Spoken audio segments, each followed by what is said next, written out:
report from this morning, Jamaica recorded 37 new cases of COVID-19 yesterday. Our cumulative cases of COVID-19 are now 48,594, with 25,485 of that number recovered. Our recovery rate now stands at 52.4%. The number of active cases, that is the number of persons who still have the virus, is 21,784. Yesterday, as I said, we had 37 positive cases, but this was out of 1,104 samples tested, which is a test positivity rate of 3.4%.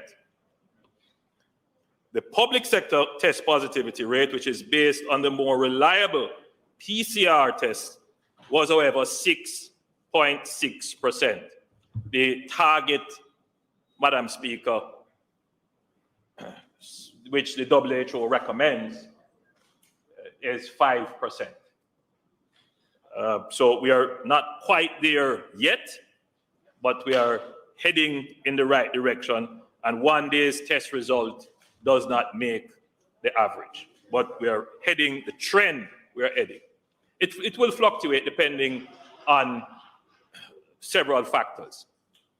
Unfortunately, we have lost 949 persons to the pandemic.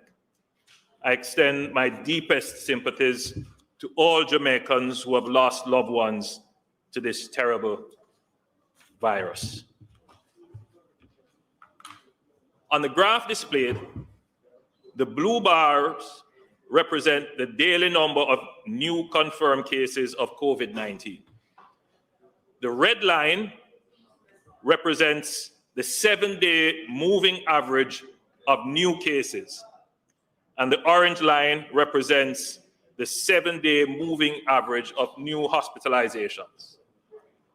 Madam Speaker, both lines have been trending downwards, with the number of new cases declining faster than new hospitalizations, as there is usually a lag between onset of symptoms and hospitalization. So, Madam Speaker, as you can see, both lines trending down, except we are seeing a bump upwards in new hospitalizations, which is of concern, but we are watching it very closely.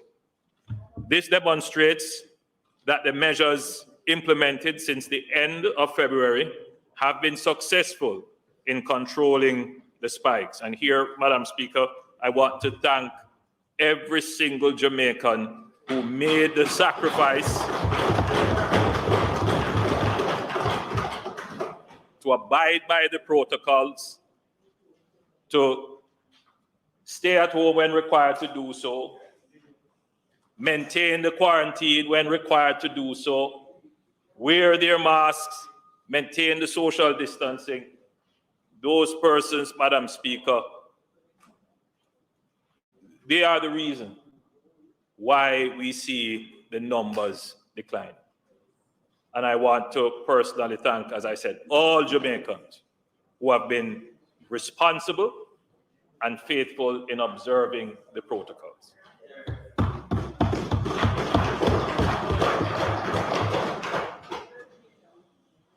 Madam Speaker, the next graph that is now displayed shows our hospitalizations relative to our bed capacity. The gray line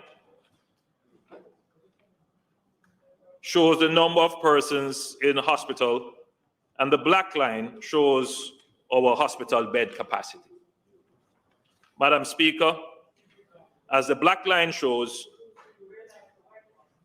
yes, it shows white on the screen, but it's printed gray.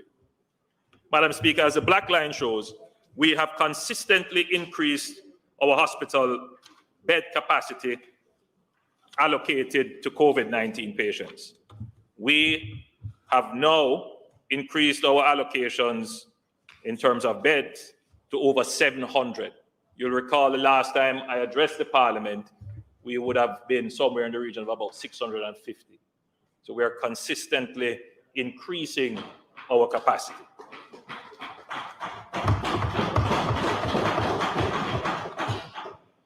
While our hospitalizations have been trending down and are now significantly below our bed capacity, we are still in the high-risk category and need to see a further decline. In order to control the most recent spike, we implemented a number of tighter measures since February. As the graphs show, those measures have been successful. Madam Speaker, the government is very sensitive to the fact that these tighter measures have taken a toll on the livelihoods of many. They have also had a negative psychological impact on the population. The negative psychological impact has been exacerbated by the perception that the burdens of restrictions and the measures is not felt equally by all in the society. The recent events at a certain cafe in the West has reinforced this perception and unleashed a sense of frustration and anger in the society. Madam Speaker, as I indicated last week, I've asked for an investigation into the event and the circumstances and reinforced to the various arms of the state that have a duty to ensure the equal application of the law. Madam Speaker, managing the pandemic is as much about the public health considerations as it is about justice considerations. Madam Speaker, historically, we have been an unequal society with wide disparities in income and savings, wide disparity in property and shelter ownership, wide disparity in educational attainment. But of even greater concern is the wide disparity in information. While we live in the information age and many Jamaicans have access to the internet, we do not all use information in positive ways to overcome poverty. I believe, Madam Speaker, that is probably our greatest challenge. Information is all around us, but we don't all use the information in the same way to overcome poverty. Measures to manage the pandemic and slow the spread of the disease throws up serious equity issues in our society. Any action to slow movement and gatherings will have a negative impact generally on the economy, but will have a disproportionate impact on the poor, who by definition have lower or no income and no savings.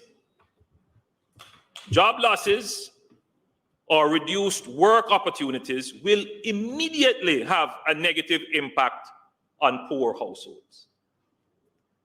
Measures requiring persons to shelter in place, curfews, stay at home, and work from home will disproportionately affect persons who don't have proper shelter and access to the internet to enable virtual connections and virtual work and learning. Limited access and information management literacy, because we have different types of literacies. There are many persons who are literate in the traditional sense, being able to read and write, but their ability to seek information, verify information, place information in context, and use that information to change their behavior and inform their expressions. That is not a widely spread skill and functionality in our society. Unfortunately. Unfortunately. So, for example, while there is copious amounts of information about vaccines, and if you really wanted to find out about vaccines, you could get the information.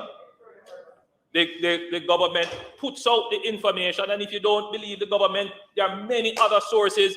If you don't believe what the Ministry of Health here is saying, then you can follow the CDC, or you can follow the WHO, or the information is there. But you may choose to follow some, let me not go there. But it depends on how you seek information, how you interpret the information that will impact your behavior. But, Madam Speaker, it is not only the impact on your behavior. How you process information, Madam Speaker, will determine your life chances.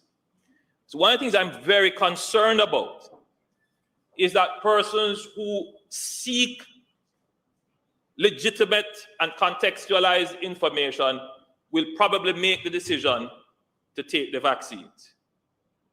And others who don't will probably make the decision not to.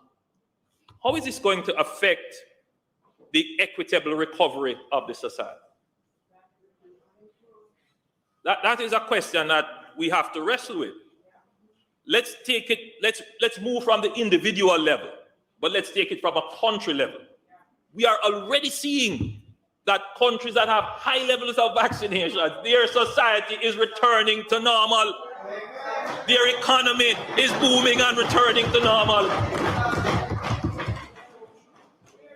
The problem, Madam Speaker, is that the information dimension of poverty, which we don't usually pay attention to, we assist people with the income dimension of poverty.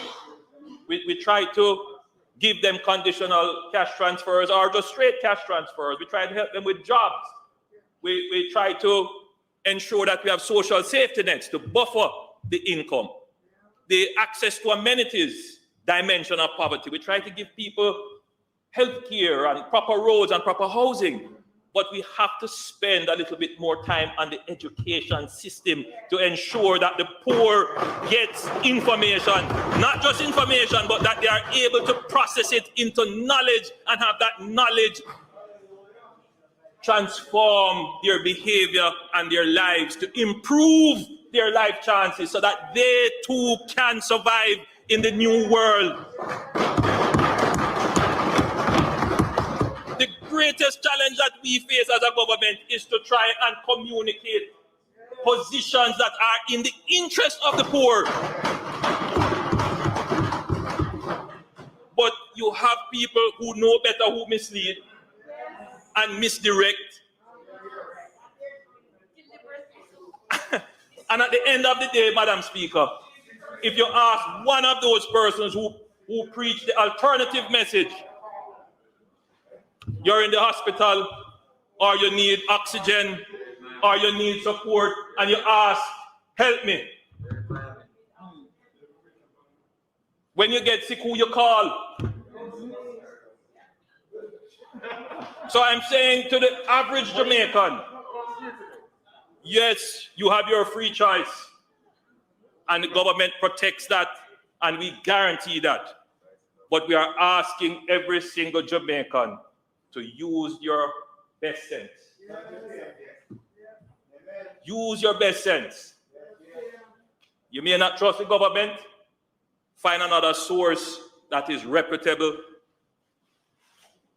Get your proper information and make your right decisions. Because much of what is said on social media, carried in newspapers and news, if you really analyze it, it is a lot of noise, uninformed perspectives that lead people astray, that makes it difficult to guide decisions that are needed immediately.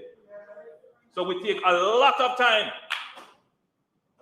just trying to get to the right decision because we have to go through this process of very detailed explanation, bite sizes, so that people can digest and process, and at the same time, keep people's eyes on what is realistic, what is proper, and what is in their best interest.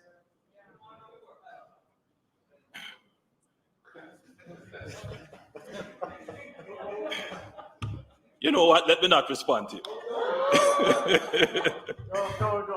Let's leave it. Yes. All right.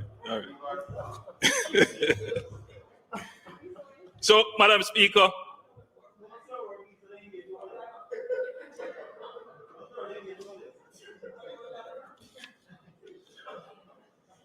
another dimension of our inequality, and indeed our poverty, is informality. People don't usually look at informality as a dimension of poverty or inequality.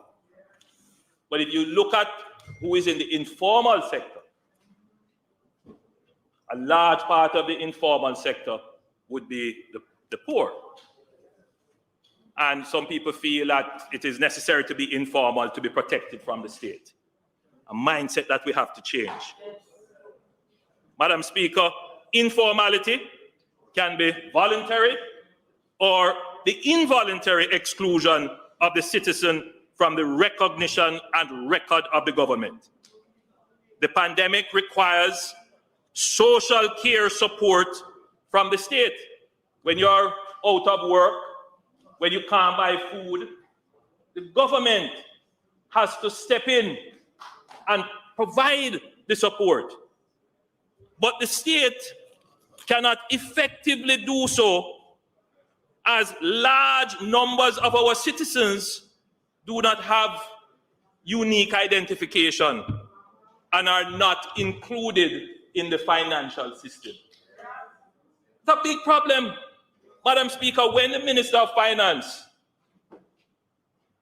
developed the CARE program and we sat down and we said, how are we going to do this? Because we have so many unbanked persons in Jamaica. Unbanked, they don't have a bank account. And then we had to figure out what level of identification are we going to use. You know, other programs, Madam Speaker, we just give away the money. There was no real attempt at trying to ensure that the designated beneficiary is the actual beneficiary that received the funds. So we face a big struggle in our society, which is really part of the definition of our poverty, that many persons want to hide away from the state, stay informal, but in issues like these, when we have a pandemic, a disaster, and the state needs to act in defense and support and protection of its citizens, it doesn't know them. And we can't just, as a member from Central Clarendon, smiling through his mask. And if he were to stand up, he would be telling us about about reparation, but the miscount of the population. Yes. The undercounting of the population. So, Madam Speaker, the point I'm making is that a part of we're trying to correct something that is deeply ingrained in the citizen, that they don't trust the state, hide away from the state, but the state can't help you when you have an emergency or a disaster.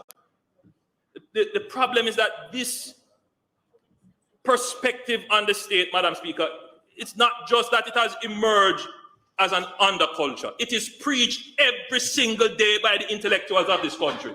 Every single opportunity that they get, they decry the government and push the people away from their government. And Madam Speaker, what this government has demonstrated is that we have put in place the systems and mechanisms to be able to distribute public resources in keeping with the rules and regulations. We have distributed to 500,000 Jamaicans $20 billion. And for the first time in our history, there has not even been one complaint of any diversion, misallocation of public resources. Not one.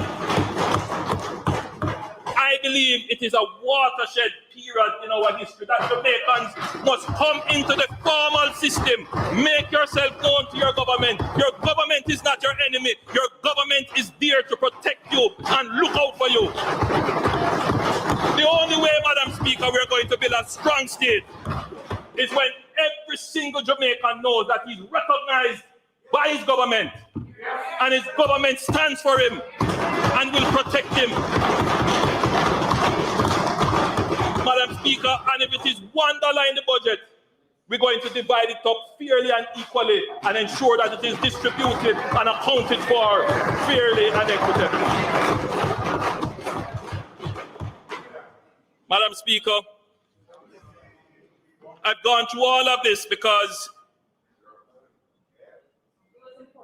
the government must be careful not to exacerbate these pre-existing structural inequalities by applying measures that will give advantage to one group over another or to be enforced more leniently for one group over another. And that is what the citizens are looking on now. Is the DRMA Act giving an advantage to one group over another, and are the arms of the state empowered to enforcing more leniently on one group over another? This is a genuine question that must be asked, and this government, more than any, can't shy away from it. We have to grapple with it. Madam Speaker, 2 nights we have had meetings, one going up to midnight and the other to 11 o'clock last night, just trying to get through this issue, this balancing act.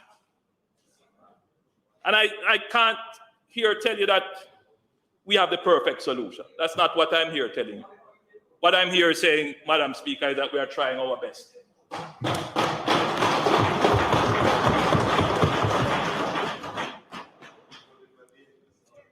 You know, Madam Speaker, I read something to our COVID cabinet meeting on Saturday, and maybe I shouldn't read it here, but it's all right. But it was a comment on Twitter. Yeah.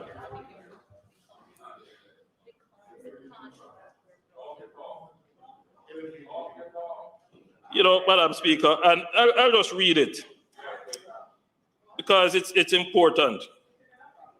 I'm not going to say who the person is, right? But the person says, Andrew, honestly, to say I am upset is an understatement. People are suffering because of these nightly curfews, can barely pay bills and buy food. Small business sector suffering due to weekend curfew hours. But a certain event can keep. Foreigners can come here and breathe while we are here suffocated. It's a powerful statement. Powerful statement. The government is not setting out to create an unequal society. We are not setting out to prevent people from breathing. It's not our intention deliberately that we have to put on curfew. If I didn't have to do it, it wouldn't be done. The members of the cabinet can tell you. I am the strongest advocate for opening up.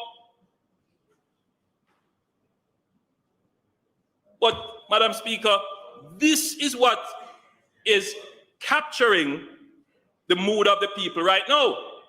But bear in mind that I could read another text 5 weeks ago when it was a totally different complaint that the government is weak, that I am not responding as Prime Minister, that the pandemic is getting out of control, that they can't hear from me, that people are dying, people can't breathe because we don't have any oxygen.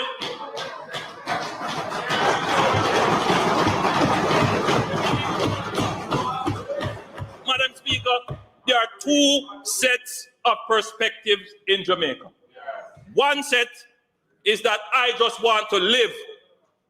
I'm tired of this lockdown. And then the other set now just say,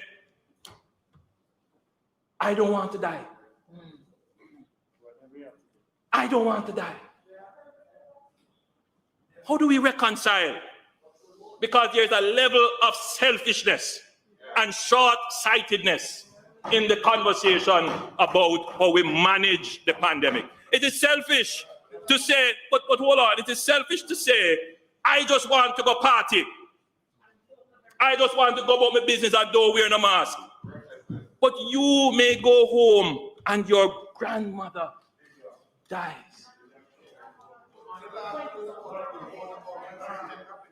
No, the problem is that I can't separate the society and say you low risk, because if I had the statistics here, persons 40 and over, the risk of a fatal event from the infection, from COVID, starts to double.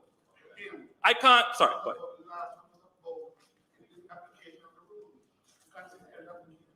I'm coming. So, Madam Speaker, if we could separate the population and say, those who are low risk, you go about your business. And those who are high risk, you stay home. They call it elder shielding. If we could do that effectively, but we can't. There's a shared risk and a shared burden and responsibility. And I just want that to be understood in the society. How we have operated as a government is that as soon as we see an opening for return to normalcy, we allow people to get as close to normalcy as we can. Right? It's not our intention to keep people locked down. But we also have a duty to protect the vulnerable in the society. And we have put in place measures to protect the vulnerable, and we have put in place measures to allow commerce to go, for people to keep getting their jobs, for investments to continue. And we're going to continue, Madam Speaker, to try to do both things. To allow the people who want to live, and the people who don't want to die to live as well. We're trying to do both things. It's a very difficult decision. So, Madam Speaker, as I said, I understand why people are upset seeing parties being held in one area of Jamaica while parties in another area are restricted. I understand that. You know, there are people keeping parties in Canefield and the police find them and arrest them. That little money, mash up. In my own constituency, Madam Speaker, I spent a lot of resources, my personal resources and state resources, in creating the hip strip in West Central St. Andrew along Olympic Way. And I know they are feeling it, because that is a party central area for Kingston. But parties can barely keep. So I know they are feeling it, and I know they would be very upset to see advertised on social media people partying elsewhere in Jamaica. I am upset too, I must tell you. So let me say clearly that no such events have been sanctioned under the DRMA. The DRMA does not give any authority for such events to be kept or any leniency as to how enforcement should be done. As I've said earlier, I've started the process of determining if there was any administrative complacency, negligence, or complicity in the circumstances surrounding the holding of the event. Already, action has been taken in keeping with the DRMA and the regulations under the TPDCO protocols. One thing you can say about this government: the law will be enforced.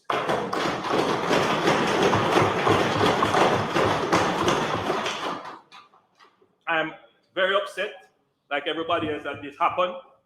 It should not have happened. It has happened, and we have acted. And I want to be clear, we have arrested people keeping dances in cane fields, and we have arrested people keeping party on top of high-rise buildings. We have applied the law equally. Some people would want to use it as a defense for their case. See, it's only poor people you're attacking, or see, it's only this set of people you're attacking. No, that's not true. And that must be rejected. We must never allow the narrative that the government is just targeting one set of people. Never allow that, because it is not true. We have been applying the law right across the board. Very important that that be said. And if the government is negligent, complacent, or complicit, it is my duty to be truthful about it, to find out what has happened, and hold people to account.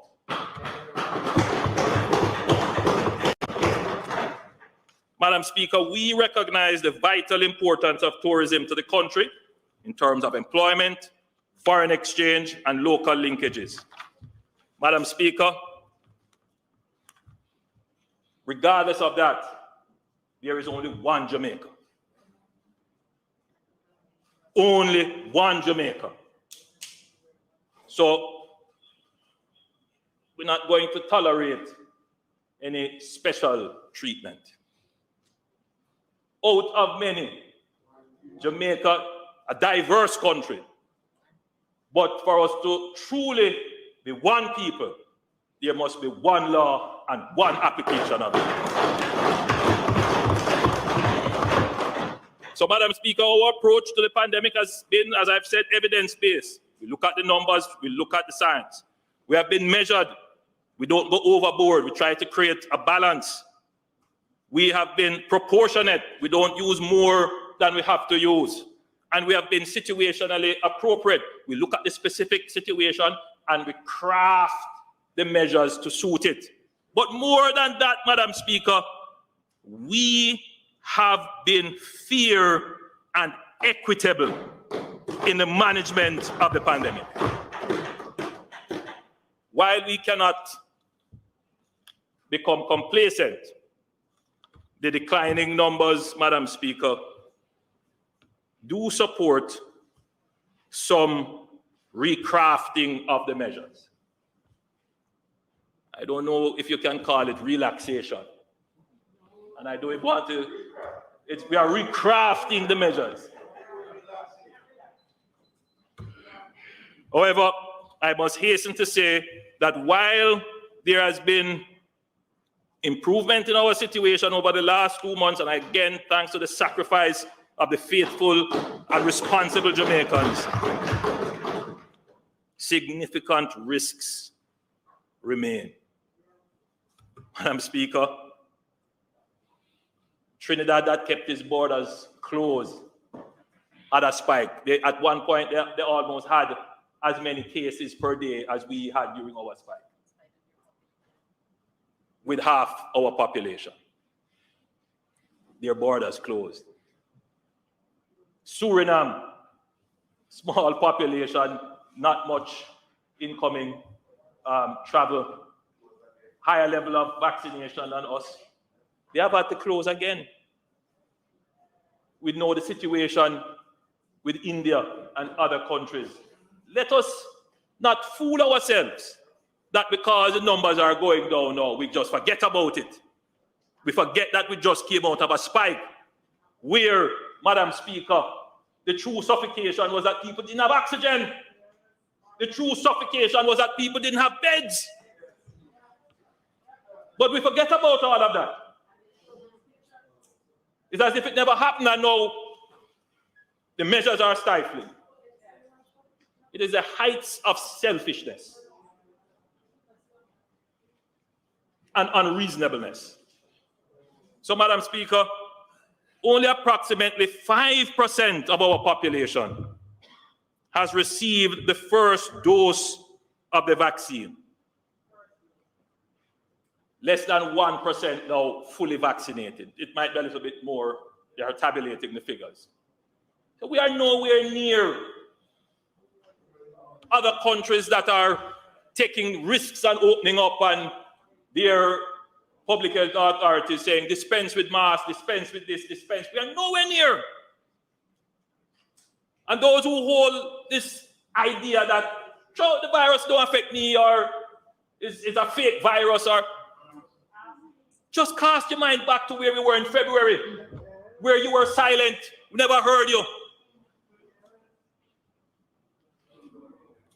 Madam Speaker, the other issue that we must pay attention to, every single Jamaican must pay attention, is that whilst we are vaccinating and people coming in maybe have a higher level of vaccination than persons who are here, is that there are emerging new variants. Almost on a monthly basis, you are hearing of a new variant. And not all vaccines cover the spectrum of variants. So there is still that risk that there could be another wave that even vaccinated persons would have an elevated risk. So I want to return some semblance of levity to the conversation. Madam Speaker, we must therefore take a gradual and measured approach to relaxation of these measures, or rather recrafting of these measures. It is critical that all Jamaicans remain cautious and diligent in observing the protocols. Wearing masks, physical distancing, and sanitizing. We have now experienced 2 spikes in Jamaica. We know the behaviors and the complacencies that result in spikes. Let us not repeat the mistakes of the past. Let us view the recrafting of the measures not as a license for free-for-all, but as an opportunity to safely pursue our livelihoods and other activities that enhance our spiritual and mental health needs. Let us exercise personal responsibility to prevent a third wave that will force us to tighten the measures once again. Madam Speaker, the new measures that will apply for a 4-week period to June 30th, 2021 are as follows. Curfews. The curfew hours for weekdays have been recrafted.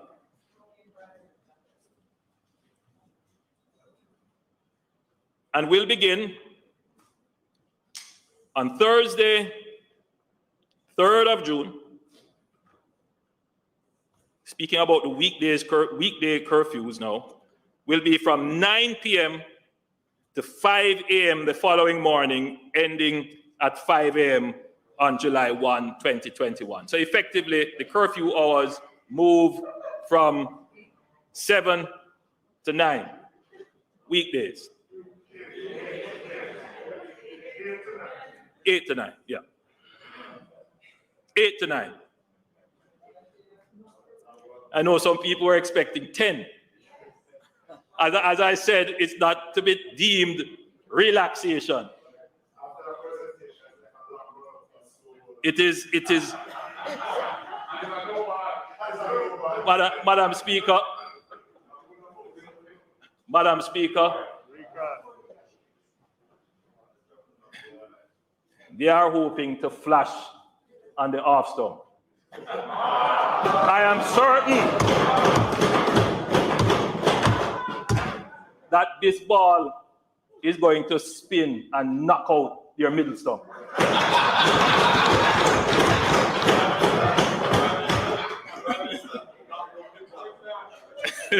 Or better, knock down the block that they put up.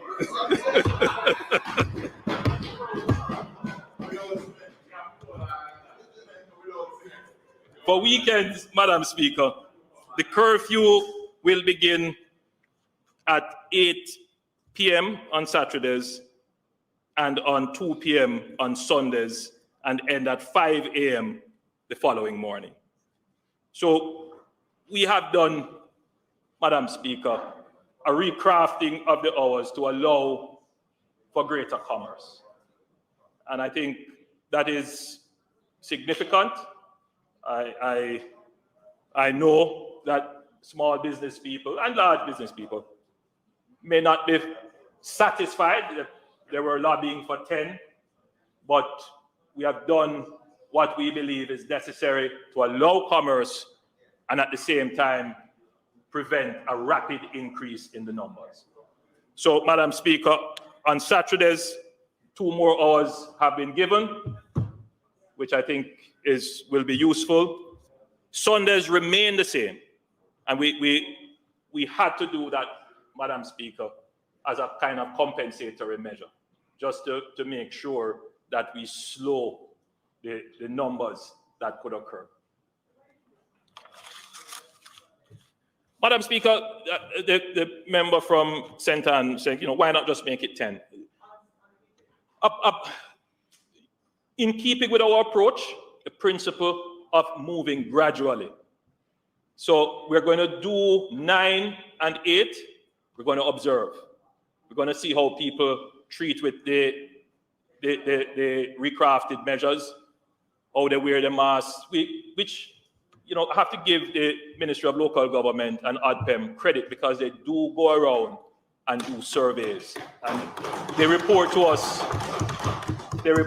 in cabinet, this is what is happening in the bars, this is what is happening at the beaches, this is what is happening at the rivers, this is what is happening in the salons and barber shops, this is what is happening in the markets, and give us a good sense of how people are following the protocols. Controlled entry protocols. Madam Speaker, globally, travel has been increasing with vaccination levels. During the past week, the United States Transportation Security Administration recorded the highest level of travel since the pandemic. I understand that many flights are operating at capacity. Between May 1 and May 28, 2021, approximately 125,000 applications for entry were processed on the Jam COVID Visit Jamaica platform. Of this total, approximately 115,000 were visitors. The comparative number for April 2021 was approximately 90,000. Recall that in May 2020, our borders were closed. In May 2019, we had approximately 211,000 stopover visitors. So technically now, Madam Speaker, we are roughly at 55% of pre-pandemic levels. People are traveling and people are choosing Jamaica as a country to travel to. Our control entry protocols remain a critical element of our overall COVID-19 management. The requirement for all incoming travelers to present a negative COVID-19 test conducted within 3 days of travel remains in place. However, we have reduced the quarantine requirement for fully vaccinated persons to 8 days.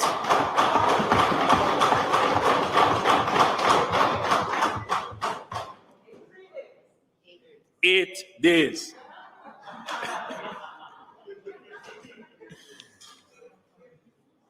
To be clear,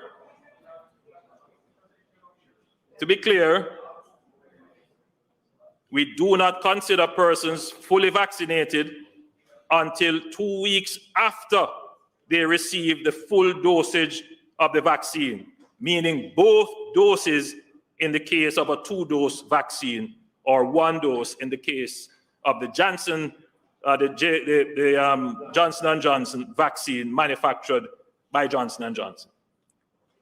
So, for example, well, I don't have to make that example.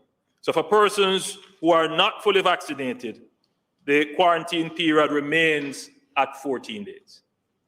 I think that's a major concession. Business persons, regular travelers have been complaining about the loss of productive time. People have to go and look about their business. Many of them are key executives in their organizations, and their prolonged absence could have material negative impact on their business. Many of our ministers are now required to travel and have been traveling. One minister said to me, well, it's a good break, but at the same time, he's saying, I need to get back into my office, but I dare not go outside. He's here, but he's in quarantine. So, Madam Speaker, I believe that would be, again, not what people would want. The argument has been going around that fully vaccinated persons should not be required to quarantine. Our public health is of the view that they are required because there is still a risk of them carrying and transmitting into a population whose immunity is still naive to the virus. So we have reached a compromise which we will monitor very closely to ensure that there is no abuse of it. Madam Speaker, we note that a number of countries have issued different protocols for fully vaccinated persons. This was extensively discussed by the Cabinet, and we will also need to consider further changes to put ourselves at a competitive advantage in our market. This is in our tourism market in particular. This is particularly so in the context of large numbers of persons being vaccinated in our major source markets. The challenge, Madam Speaker, is that while vaccinated persons are themselves protected, as I said before, they still may be carriers of the virus and are able to transmit to non-vaccinated persons. We await more definitive scientific data on this as we consider further changes to the protocols. Given concerns about more transmissibility of variant strains of the virus, the travel restrictions for South American countries, Brazil, Chile, Peru, Colombia, Argentina, and Paraguay, as well as for India and Trinidad and Tobago, is also being extended until June 30th, 2021. Of course, we continue to reassess these as circumstances warrant. Stay at home for persons of a specified age. The age limit for the stay-at-home measure remains at 60 until June 30th, 2021. However, persons who are fully vaccinated will be exempted from this. We therefore encourage all persons within the vulnerable age group to get vaccinated. And when you get vaccinated, you keep that card close at hand.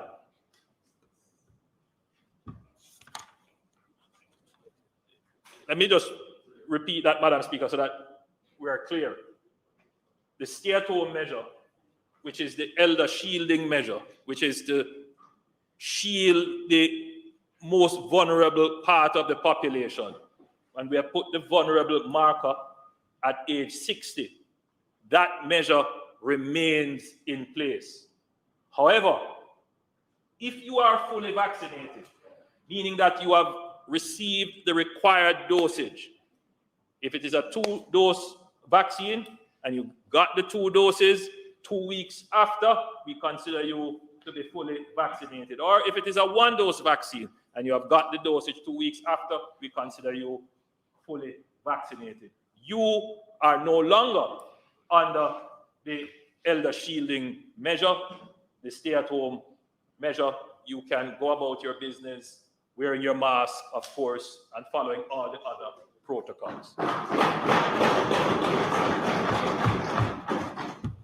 Madam Speaker, the existing work from home directive in the public sector is being extended until June 30th, 2021. Therefore, only persons who work in critical service delivery and perform job functions that require them to be at the physical location should be at the office. For the private sector, employers should allow all persons who can work from home to do so.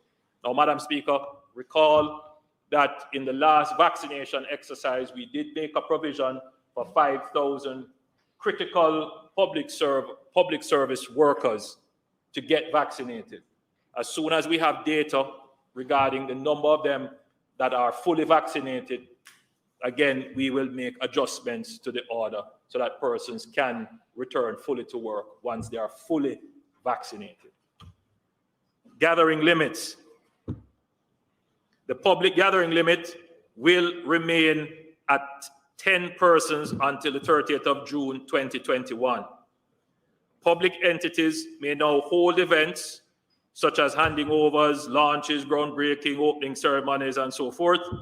And that limit is placed now at 30 persons, with being physically present, of course, with all the other protocols established. And the reason for this, obviously, is that the government's work is being impacted and hampered, and we need to move the government's work along. But government, like other institutions, can manage events. And so this, you're seeing a kind of shift to institutional management rather than a dependence on the general measures to manage gatherings. So we will be considering, as we move along into this new phase of the management of the pandemic, putting more responsibility on institutions to manage rather than having to depend on, say, for example, curfews and setting gathering limits. If institutions and persons take greater responsibility, then the kinds of restrictive measures that the government would have to implement would be less. Markets. For markets and vending in public arcades and public transportation centers, operating hours will be from 6 a.m. to 7 p.m. on Mondays through Saturdays. Markets will remain closed on Sundays. Public transportation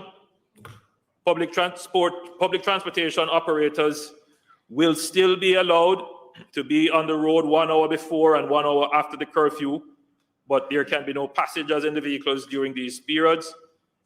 Madam Speaker, all persons in PPV vehicles, public passenger transport vehicles, are reminded to wear masks at all times and sanitize before entry and exit of vehicles. Ensure the windows remain open and the AC is turned off during trips. As a reminder, motor vehicles that provide public transportation are to have one less passenger than is allowed by the license. Funeral services. Funeral services are not permitted during the period ending June 30th, 2021. Madam Speaker, let me explain, as there appears to be some confusion around this. What this means is that services with the mortal remains being present are not permitted. Let me put that in terms everyone can understand. The DRMA considers a worship service to be a funeral if the body of the deceased is in the church. Otherwise, a gathering in a church is considered as a normal worship service. You may term it a memorial service, a celebration of life, or whatever you'd want to term it. So it is possible to have a service in honor of the deceased, but in keeping with the measures that govern normal worship services. But you are not permitted to bring the body of the deceased into the church. And I'm not going to go into the public health issues. I've explained that already. You know, just by doing that, you remove one element of the spread, which would be people moving around for viewing and these kinds of things. And we don't need to go into the other emotional, you know, the emotional impact of seeing your loved one in the coffin and so forth, and what that evokes and the behavior that evokes. So there are good, strong public health reasons why we have taken that decision. Burials. Madam Speaker, the existing limits on burials remain in place. The maximum number of mourners permitted is 10, with an additional 5 persons allowed, comprising the officiating clergy, grave diggers, and undertakers. Therefore, the maximum number of persons at any burial is 15. As a reminder, burials will be allowed on Mondays to Fridays only during the hours of 9 a.m. and 4 p.m., and the time for conducting the burial is limited to 30 minutes. Madam Speaker, we have had to maintain this protocol as it is, because when we have analyzed the behavior of the public in this activity, we see a very low level of adherence and compliance with the protocols. It is still a very risky activity. Worship services. Madam Speaker, the maximum number of persons who may be physically present to facilitate worship or electronic broadcast, including officiating clergy and technical support personnel, will be increased from 30 to 50 persons effective June 3rd, 2020. As a reminder, normal worship or memorial services are permitted, but no crusades, conferences, or conventions are to be held. I just want to be clear on this, Madam Speaker. The way it is written in the DRMA is that the churches are allowed to have 1 person for every 36 square feet of church space, up to a maximum of 50 persons. So even if your church is massive, the maximum that you can have for now is 50. We will be reviewing. The ODPM will be going around visiting, making the reports, and we will review. And once we see that there is a high level of compliance when taken with all the other moving parts, we will make further decisions about the churches. I must say that the churches have been very compliant, particularly, Madam Speaker, particularly the established churches. They understand. I meet with them regularly. I know they are going under a lot of pressure, Madam Speaker. You know, the churches have a business element as well, and they have a care element. They have to care for their congregation, and the pandemic is having a tremendous impact on them. Many of them have schools, they have clinics, they have all kinds of outreach, and the resources that would come in from a full church, it's just not there. I encourage people, Madam Speaker, especially those who still participate on Zoom, still give your tithes. It is part of our Christian tradition. It is part of what our religion requires us to do. And the church is doing, I would say, an amazing job in supporting the vulnerable and those who are in need of help and support, not just from physical support, but who need psychological and emotional support. Madam Speaker, weddings, the cap on the number of persons permitted at a marriage ceremony will be increased from 15 to 50. So, this is June is what they call Bride Month. That's so Madam Speaker, we are encouraging this activity for all kinds of reasons. And so far, what we have seen is that there is a fairly high level of compliance with the measures. Some people have even thanked me for keeping the measures tight. But Madam Speaker, this is not to say that the square footage rule does not apply. It applies for weddings as well. So don't fit 50 persons into a small area. You must maintain that 36 square feet per person rule. Beaches and rivers. All beaches and rivers will open effective June 3rd, 2021. But they will be subject to the same protocols as are applicable to those that are under organized management and control. Madam Speaker, this is one that we agonized over, because the last time we opened the beaches and rivers,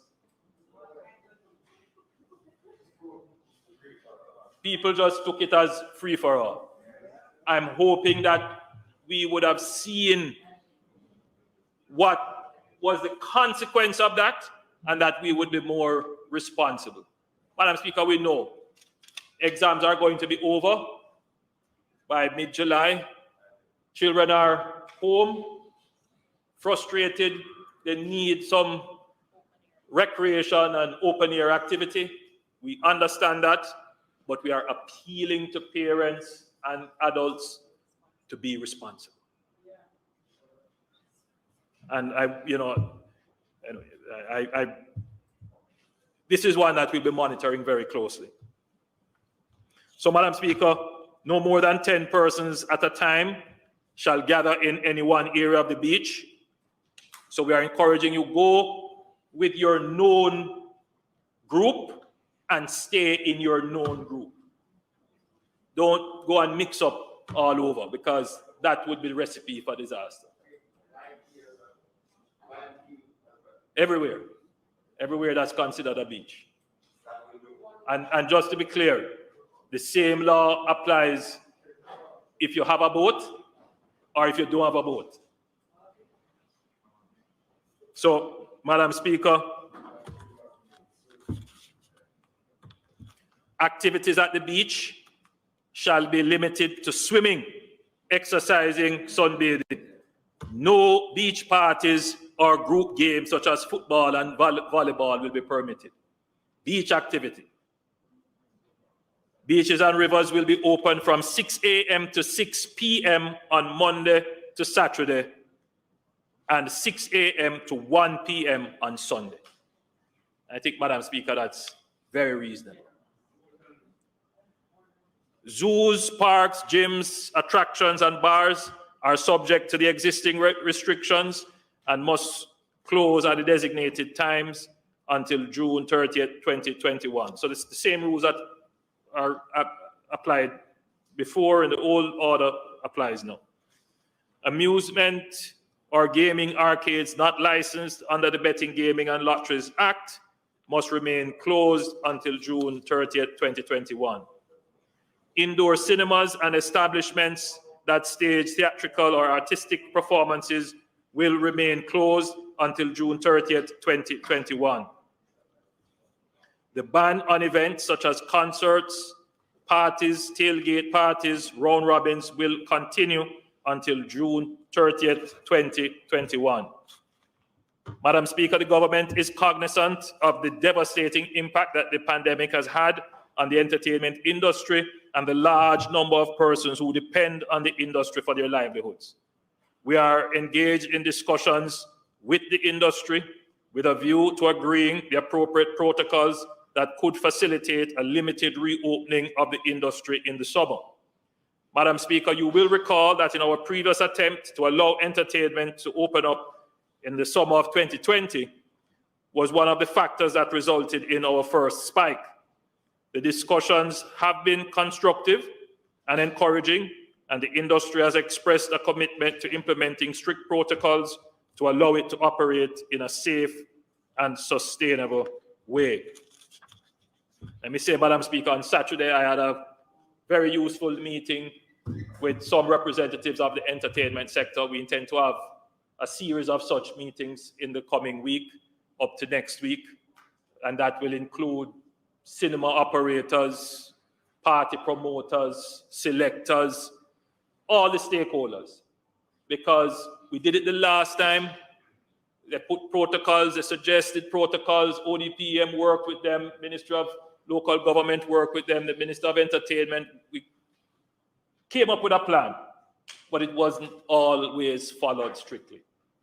This time we're going to go through another process of meeting with the stakeholders. I'm certain that they have a better understanding of what to do. And so I would say in another 2 weeks, we should be able to come to Parliament with a plan as to how we're going to reopen the entertainment sector.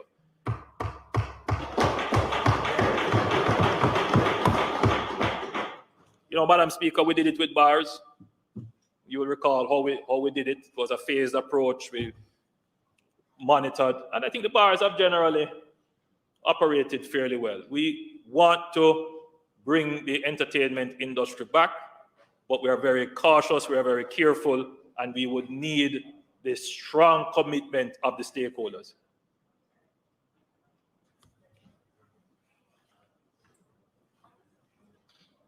Well, I've been going for more than 30 minutes, so.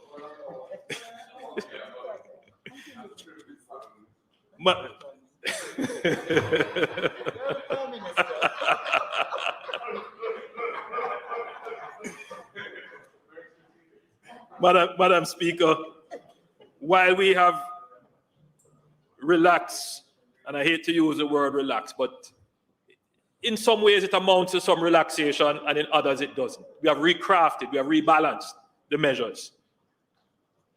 There can be no complacency, Madam Speaker, in how we maintain and how we comply with the rules. Certainly, the requirement to always wear your mask, covering your nose and mouth in a public place, as well as a requirement to physically distance from persons, especially those not in your household, and to either wash hands or sanitize frequently, must take priority, Madam Speaker.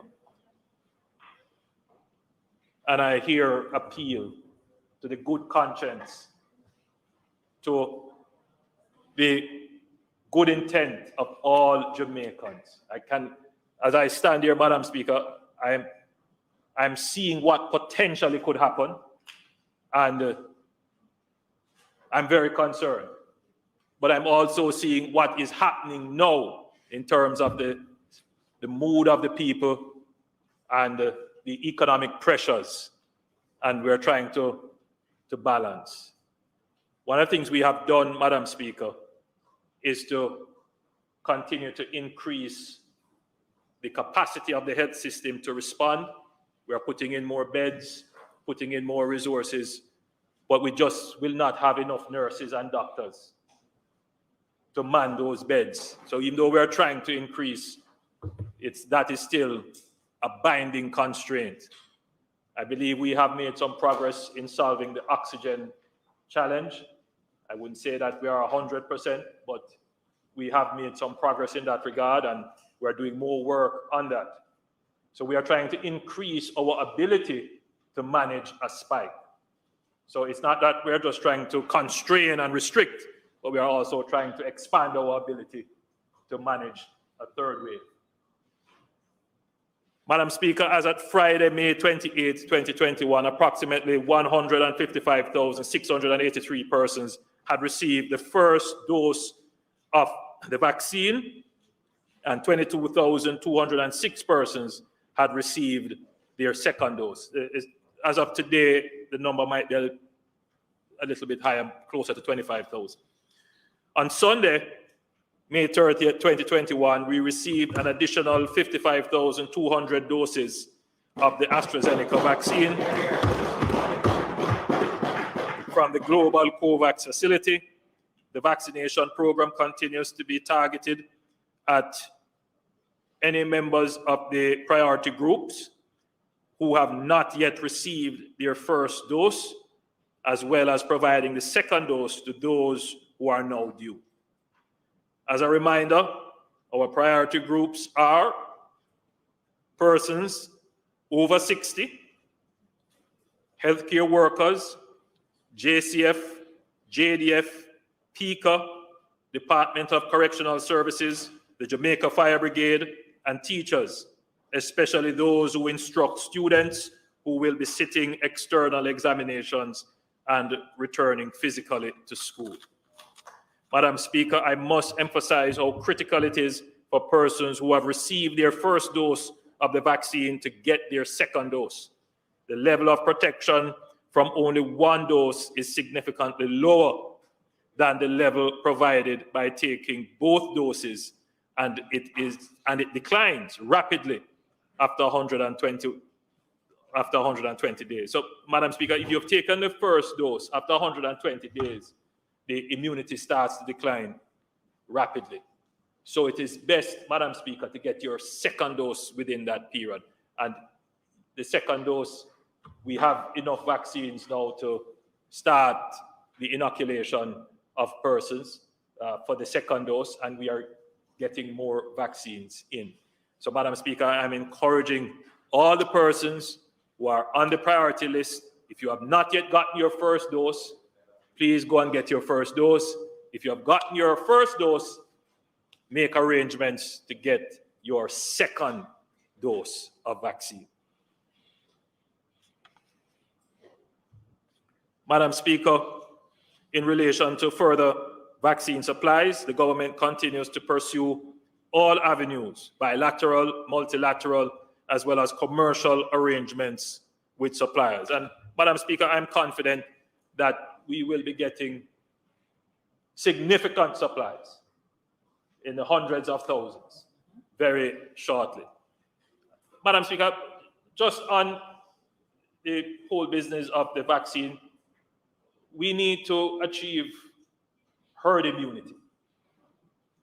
Now, if I take the vaccine, take my full dose, I'm protected, not 100%. There's still a possibility that you may contract the disease, but you have a much higher probability of surviving if you contract the disease. Much higher probability than someone who is not vaccinated. But, Madam Speaker, if I take the vaccine and Minister Clark doesn't take the vaccine,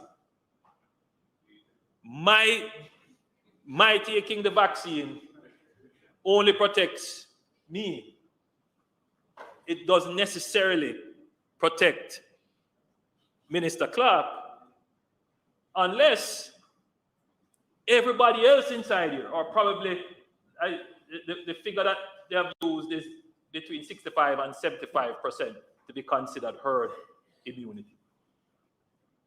So you need a high percentage of any group to take the vaccine for there to be to create the community immunity. Now, Madam Speaker, here is a challenge. There are some people who say, you know what, I am going to wait and be in the 25% that don't take the vaccine. And that is the unfairness of all of this. I must take the risk. Minister Grange must take the risk. All of us who are in that 75% must take the risk. But some people are saying, I am not going to take the risk in order for the community to get the immunity. It is something to consider. if we are going to come out of this pandemic, the government cannot continue with these restrictive measures. I loathe coming to Parliament, spending hours trying to explain so that the population understand and keep the population together. It distracts from all the other things that we should be doing in building the economy. But it is an imperative. We can't take our eyes off it. And the only way we're going to, the only sustainable way is to just get the vaccine. Unless a doctor says, well, you have some conditions that you shouldn't. But outside of that, you have a social duty and responsibility. You can't freeload on the risks that everyone else is taking. And I know I'm going to be attacked and you're going to say all kinds of things, but as leader of the country, I have to say these things. I have to say it. So I'm hoping, Madam Speaker, that we will see a much higher level of interest in vaccination. The strange thing, Madam Speaker, is that all of us in here have been vaccinated for some disease or the other. Several. Madam Speaker, we have this argument. Nobody was ever saying that we are depriving a child of their right if they don't turn up to school with their vaccination card. That has been the rule in Jamaica for how long? When I was going to primary school, I had to get how much vaccine, and it is still the rule today. So I don't know where this argument has just all of a sudden materialized from. Jamaica has had one of the best history in public health of vaccinating our population. Madam Speaker, one thing you will, well, I don't have to say because you know. My shoulder broad. There's nothing.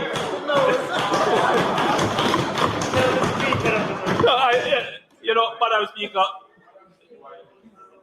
whilst I do pay attention to the things that people say, I am never afraid to challenge some of the notions that are being carried by some of our brightest minds sometimes. Those are the ones that really irk me. Our brightest minds, that they carry some notions. Some of our most influential people who should know better, who should be leading us better. People who have influence on social media and in music, they carry some ideas sometimes you wonder. And when people are led into a lurch, they disappear. They go quiet. You never hear from them again. They can't help. So, Madam Speaker, this House has to bring the issues up front. We're not hiding from anything. We are confronting the issues. This is not a popularity contest. At the end of the day, my conscience must be clear that I have done everything to keep Jamaicans alive and keep Jamaicans in their livelihood. It is not perfect, but we are doing all of it. Thank you, Madam Speaker.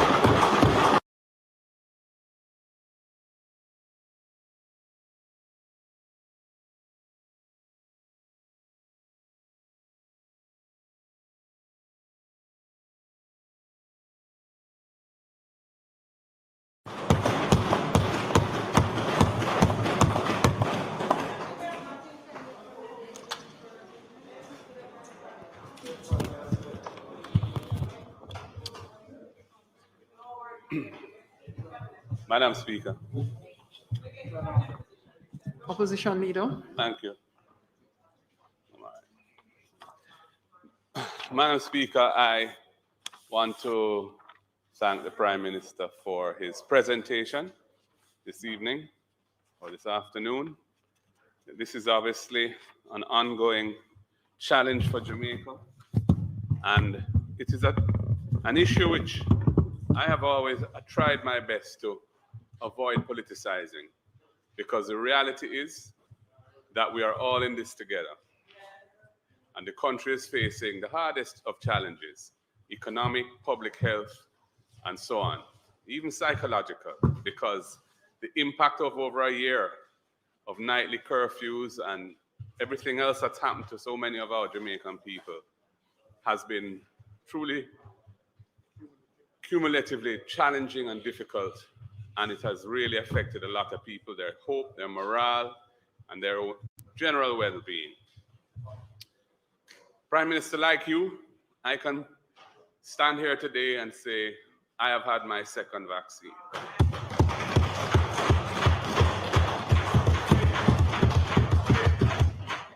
In fact, I had it yesterday, so I'm a little sore there. But overall, I am very pleased that I can now say I'm fully vaccinated. And my 89-year-old mother also had hers. My wife has had hers. So we're coming along.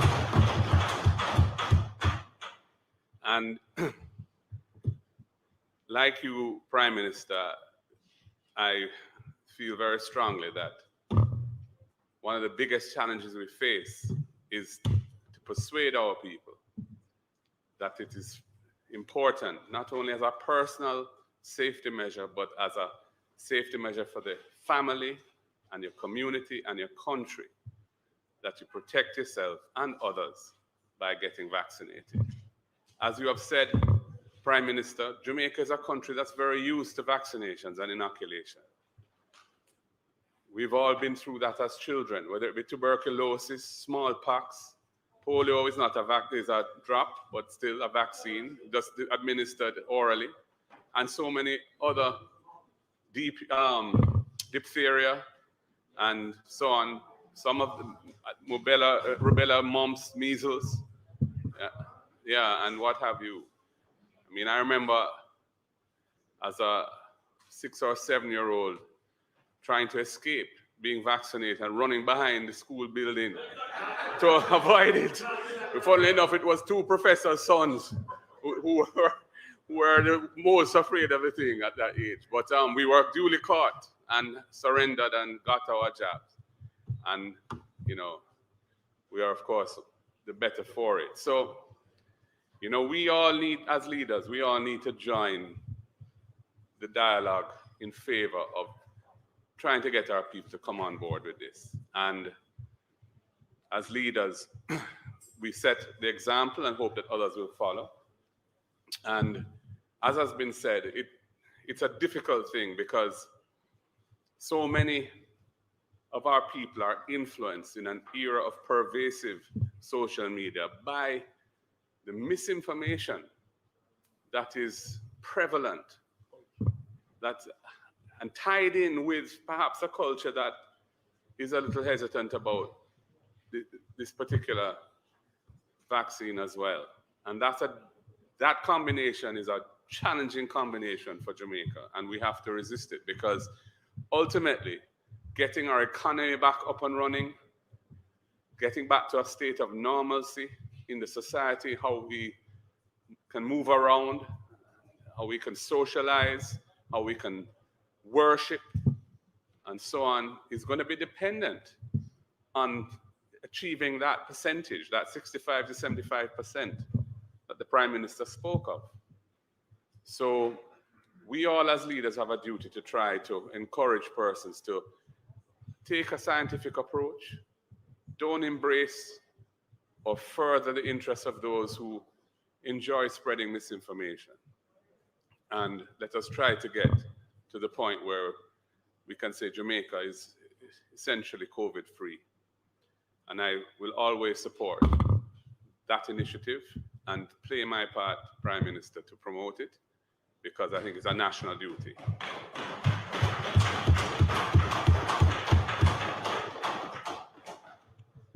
Prime Minister, you spoke passionately on the issue of informality. And you talked about information poverty in your run-up to talking about informality. And the truth is that this information poverty is fed not only by a lack of access that many suffer from in terms of getting broadband and getting access to the internet, which is the main source of information nowadays. But as I have said, grappling with the deluge of misinformation that is fed through those channels on a daily basis. And this, if we're going to talk about information poverty, part of solving that is providing people with a skeptical awareness that information is not necessarily true just because it's fed, comes up on a screen or comes up on a phone. And until we address that issue and allow our people, give our people the tools, the intellectual tools to approach information that they're receiving with an analytical framework that allows them to decipher and distinguish between nonsense and truth. And if they're not sure, to err on the side of caution before propagating information which is often totally untrue and not factual at all. We will continue to have this problem of information poverty, because misinformation is a critical part of information poverty. And this whole vaccine hesitancy that we're struggling with now is very much part of that information poverty. And Jamaica's really going to have to get over this, because so far it hasn't really been that much of an issue because we haven't had the supply of vaccines in the volumes that would be required if 65 to 70% of the population said, yes, I want this now. We couldn't do it. But as supply conditions improve, and we know that President Biden has committed to making a large stock of vaccines available that the US had procured but don't in fact need, and that may well happen in other countries which over-ordered. As the supply situation improves, then vaccine hesitancy is going to be more and more the challenge that Jamaica faces, and we'll have to try and get over it. In terms of informality, Prime Minister, the reality is that, well, we have to ask ourselves, why is there so much informality in Jamaica?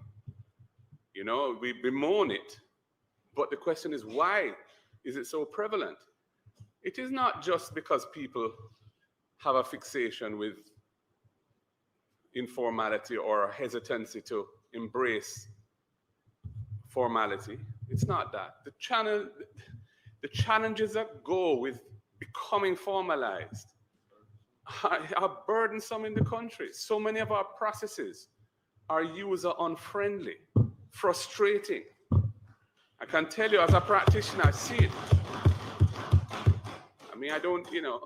I exchanged WhatsApp with my friend, the Minister of Finance and the Public Service, about the stamp office, which is a critical cog in the process of transferring real estate in the country. And getting a sale agreement assessed at the moment for the simplest matter, it takes months. It's a process of months. And the purchaser may have their money and ready to purchase, the vendor wants to sell. And that is just the first step in the process, is to get that sale agreement assessed.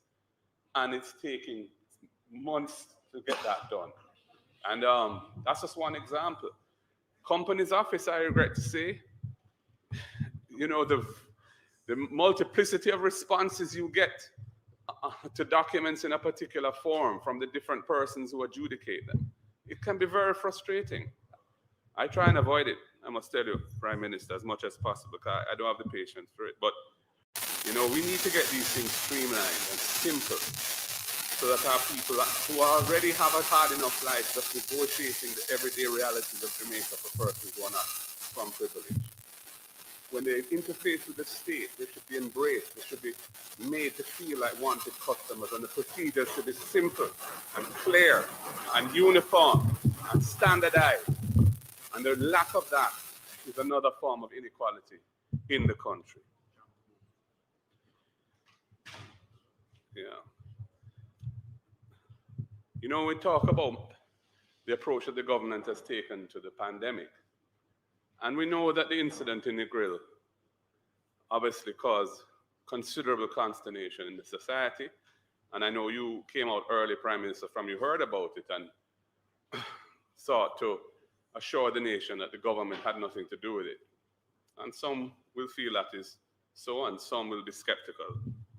But I just want to make the point that when we amended the Disaster Risk Management Act, to introduce stronger enforcement measures for things like wearing a mask, which I'm not wearing right now because I'm speaking, but wearing a mask, gathering, breaching the curfews, and so on. It was predicated on a system of ticketing to ensure that if you breach the more minor things in the law, the response to it is one of being given a ticket. That ticketing system is not in place, but the law is being enforced. And the result is that people are arrested, taken to the station, and often bungled up in rooms with poor ventilation while their cases are processed in the station, which is totally counterproductive. I have had experience of this, not personally, but people I know personally who have gone through this.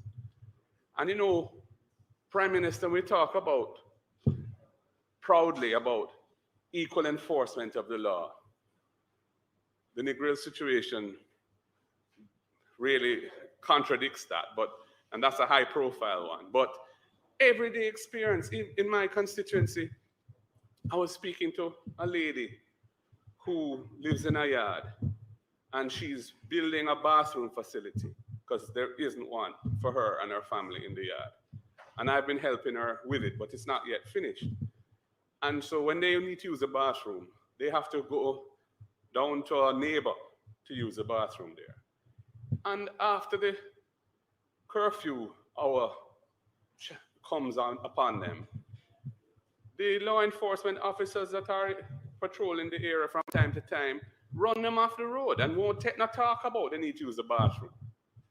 And these are the kind of things that create a lot of anxiety and frustration in the population, because the laws don't take into account the realities of people living at a certain level in the society.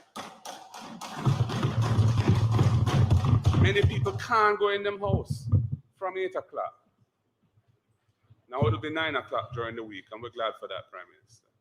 But it'll be 8 o'clock on Saturday, and it'll be 2 o'clock on Sunday. And the house hot. There's a whole heap of people have to stay in the house. The house is small, and they're accustomed to living on the road. They're accustomed to be out in the open, and it's safer for them to do so, because everybody knows that COVID is the risk of contracting COVID in an enclosed space with poor ventilation is much higher than in the open air. So these are some of the anomalies that I think frustrate many people in Jamaica in the way in which the rules are made and enforced. And Prime Minister, the last point I wish to make relates to the time on Sundays. I was really hoping and expecting, in fact, that there would have been an extension of time on Sundays beyond 2 o'clock. There are persons who worship on Sundays who feel it's a discriminatory against them, the way the rule is configured. And there are persons who worship on a Saturday and respect their Sabbath on a Saturday, who resent the fact that on Sunday they don't have enough time to do what they need to do. So both Saturday and Sunday worshippers feel oppressed by the disparity in the rule. I have a WhatsApp right here that somebody sent me. I don't even know the person. But they sent me this, and I'll just read it. It says, "Good afternoon. I am a Sabbath observer. I can hardly move on Sundays to do anything outside the house." So that is, and then I've had people who are Sunday worshippers who complain about the fact that they have to come off the road at 2, whereas persons who worship on a Saturday have until, well, it was 6, and it's now going to be 8. So, you know, I think the lack of any kind of symmetry there, which I really must say, the logic of it is not clear to me. But that rule, that disparity, is something that is not welcomed by a very reasonable population. Our population has been more than reasonable in living through this thing. We have been living under curfew for how long? 15 months? Nightly curfew. I mean, for young people, it's unbelievable. what for them, what they have to go through. I mean, persons with teenage or young adult children know how they're cramping up their social life for this prolonged period is something that has affected them far more than it affects somebody of our age. Anyway, Prime Minister, those are my comments. I know my colleagues may have something to say as well, and I will bring a close to my presentation. I just want to reiterate, Prime Minister, we are not seeking to politicize the response of the government to a very difficult situation. I acknowledge that it's a very difficult situation. It's a question of proportionality and balance. And whatever you do, somebody's going to complain you haven't got it quite right. So I sympathize with that and I understand that.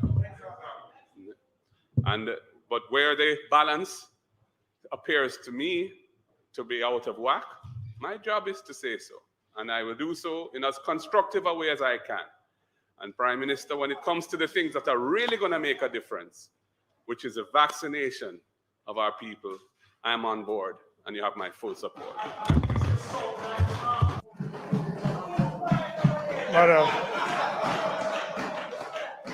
Madam Speaker, Man United forever. I have a couple of questions for the Prime Minister. In the data that you presented, you didn't spend any time or much time looking at the number of deaths. And of the 949 deaths that have been recorded, 158 have occurred in the last 4 weeks. So we have had actually a spike in the number of deaths. And I don't know if you have consulted with the technical team to determine what the explanation is for the increase in the number of deaths. That